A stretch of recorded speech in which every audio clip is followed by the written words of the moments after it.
Hello, class, and welcome.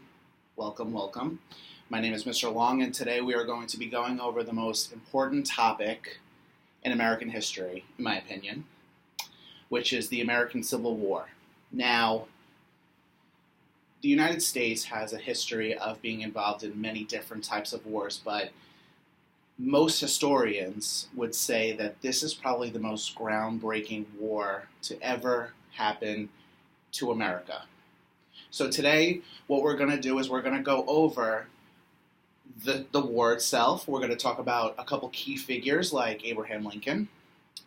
And we're also going to talk about why we think the war actually happened, which is not really disputed, but there is some dispute with how the war came about.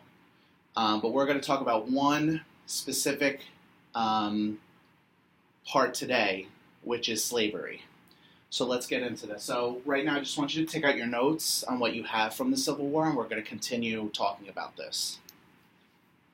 Okay. So this is slavery and the American Civil War. That's exactly what we're going to be talking about today. Oh, sorry about that.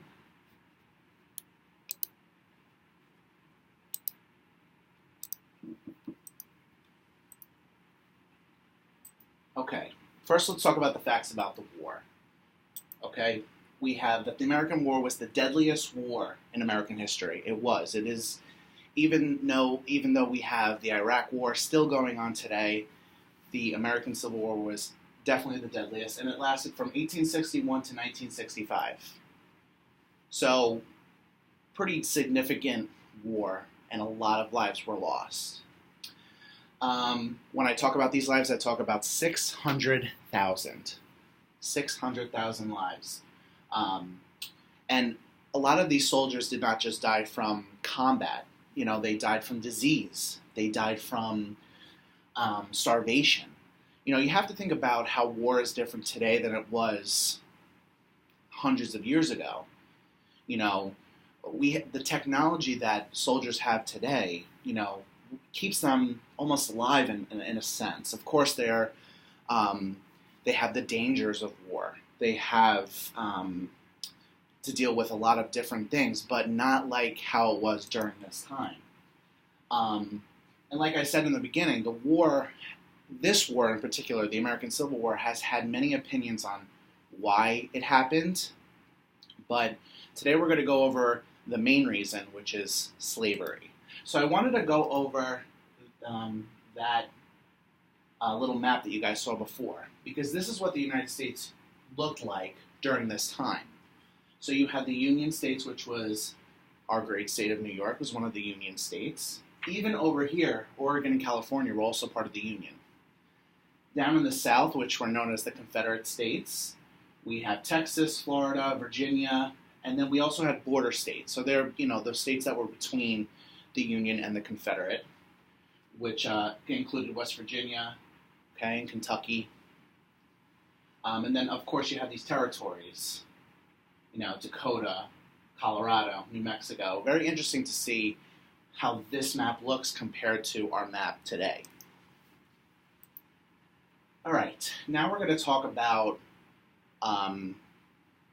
exactly why most, if not all, people think the war actually happened, and that was slavery.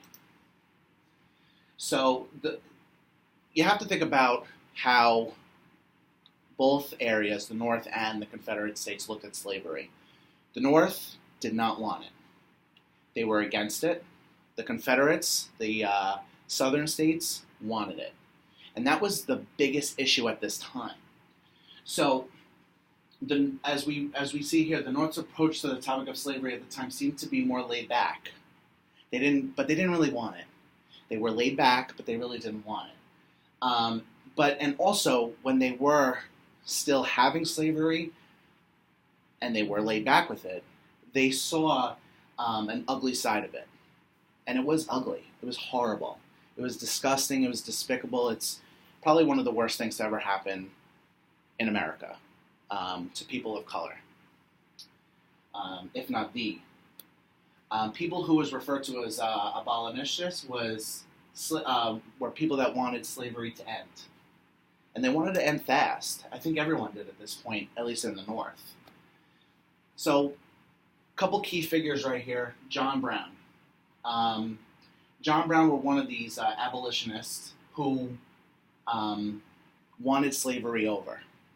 So what he did was he had him and 21 men attack the U.S. Armory and wanted to start the revolution to end slavery. He wanted it dead, done, over with. Unfortunately, that attack was not successful. But it was at that point, because it was not successful, that tensions then started to grow higher. And then we got the beginning of the Civil War. It's also important to remember another very key figure, which we're going to talk about now, was President Abraham Lincoln. But we're going to get, President Abraham Lincoln. There he is. Okay, great president. One of the best presidents we probably have ever had in American history. So at this point, 7 states in the South had seceded from the Union to form the Confederate States. Okay, by time President Lincoln was inaugurated, which included Alabama, Mississippi, Florida.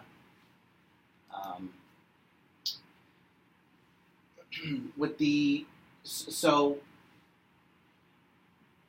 what we see here is another key place was when, in Fort Sumter, the Confederates began to attack when President Lincoln ordered a fleet of ships, supplies, to Fort Sumter. And then the Confederates attacked, and then really that started the war. So Fort Sumter, very important place during this time. That's where the war began.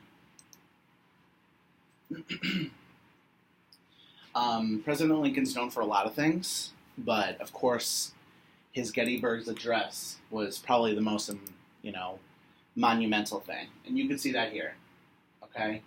He spoke in this about how the main goal was to save the Union, and slavery came after, when many thought that the main focus was due to slavery. It was. That's when he, after all was said and done, important date, January 1st, 1863, President Lincoln issued the Emancipation Proclamation, which freed all the slaves. Monumental moment. Monumental. So this address right here, this Gettysburg Address, only 272 words. 272 words, but it is the most quoted and memorable speech in American history. And the speech was, in turn, about the purpose of the war. This is why this is happening. And it wasn't a long, drawn-out speech, but it was just enough to get people to understand why we were doing this. Let's talk a little bit about states' rights at this point. People in the South, Texas, Florida, what they wanted was they wanted it to be up to the states to decide if they wanted slavery. Okay, so instead of having a law of the land, let's go state by state. A lot of laws today are state by state. It makes it a little bit easier to get stuff done, to get stuff passed if you have a more liberal state or a more conservative state. So you'll see how a lot of laws are different throughout the land.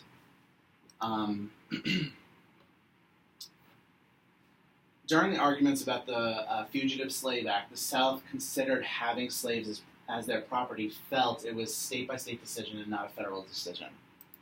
So that was the Fugitive Slave Act. South Carolina was the first state in the South to secede from the Union. South Carolina gave reasons that they wanted their own right to govern themselves. They wanted the right to get rid of government when they see fit. A lot of people feel like this today. A lot of people feel like they're not really protected by the government. They feel as if their lives would be better if the government was not involved. But as we can see through a lot of history, when you take government completely out of something, that gives people the chance to really run amok, and then things go wrong. And that's what we really don't want. So here we're going to talk about just a couple quick more key figures. General Beauregard and his men opened fire at Fort Sumter. We talked about Fort Sumter. That's where it kind of really all kicked off. That was April 12, 1861. 1861. The most significant open battle was for Bull Run. The North really came hard at this point against the Confederates. They did. They came with everything they got. Which then we have one of the greatest leaders of the American Civil War, Stonewall Jackson. He was great. He was awesome. He was a part of the Union. Yes. The head general for the Union was Ulysses S. Grant, and the Confederacy was Robert E. Lee. I'm sure we've heard a lot about Robert E. Lee, especially a lot in the news today. As we can see, there are some statues of Robert E. Lee in the South still.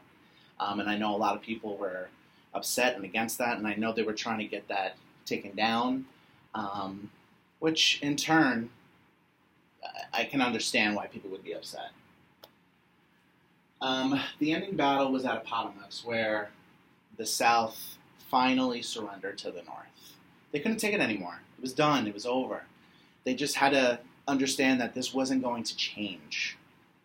This was not going to change. Slavery is not right, and it's just not going to be a state-by-state right. It's over. It's done with.